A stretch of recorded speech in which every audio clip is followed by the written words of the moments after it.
Sinampahan ng reklamong plunder si Pangasinan Governor Amado Espino Jr. kaugnay ng pagkakasangkot niya sa diumanoy weteng operation sa kanyang probinsya.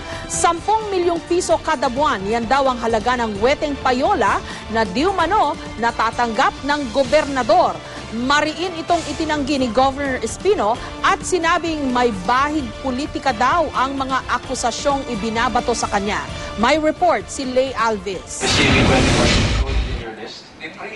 2010 nang humarap si Archbishop Emeritus Oscar Cruz sa isang hearing sa Senado. Doon isiniwalat niya ang pagiging talamak di umano ng weteng sa Pangasinan. Ang isa sa mga sinabing operator, ang gobernador mismo ng Pangasinan na si Amado Espino Jr. Kanina, sinamahan ni Cruz si Bugalyon Pangasinan Mayor Rodrigo Orduña sa tanggapan ng Ombudsman sa pagkasampa ng kasong plunder laban kay Espino.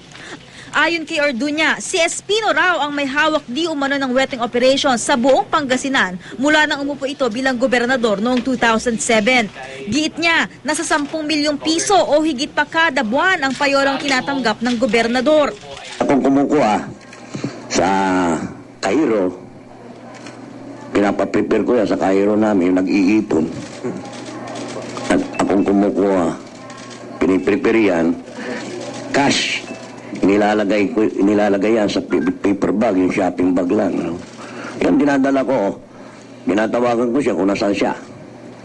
Pag sinabi niya nasa Capitol siya, nandun siya sa Urduha building, doon ko dinadala. Kabilang sa mga testigo sa reklamo si Fernando Alimagno alias Boy Bata na umaming naging operator ng weteng sa Pangasinan. Pinabayaan niya kaming mga tauhan niya, tsaka yung mga tauhan ko hanggang sa nagugutom na kami. Kaya po nila i-corroborate, kompleto po mga detalye nila. So medyo malakas po yung kaso natin. We strongly believe in this case. The present Malacanang occupant has not done anything about wetting. Batay sa salaysay ni Orduña, pasamantalang tumigil ang wetting operation sa Pangasinan hanggang noong 2011, kung kailan nakipagpulong daw si Espino kay Charlie Atong Ang. Nagsimula raw si Ang ng high alay operation sa probinsya at hanggang ngayon nakakatanggap di umano ng 8 million pesos kada buwan si Espino sa operasyon ng high alay.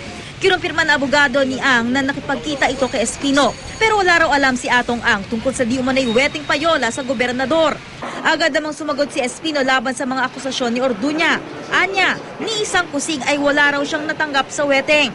I am denying na may tinanggap ako dyan sa hayalay na yan o sa weteng kayong kung mayroon man sa Pangasinan. Para sa kanya, may bahid politika ang lahat ng ito.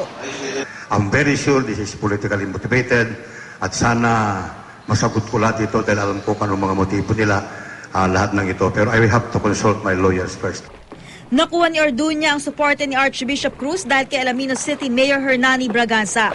Tumatakbong gobernador si Braganza sa ilalim ng Liberal Party laban kay Espino na re-electionist sa ilalim naman ng Nationalist People's Coalition. Giit pa ni Espino, si Orduña pa raw mismo ang nagpakilala sa kanya kay Atong Ang na no'y humingi raw ng permit para mag-operate ng high alay sa probinsya.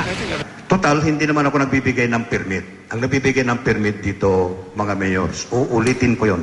Wala akong ibinigay na permit kay Mr. Charlie Ang.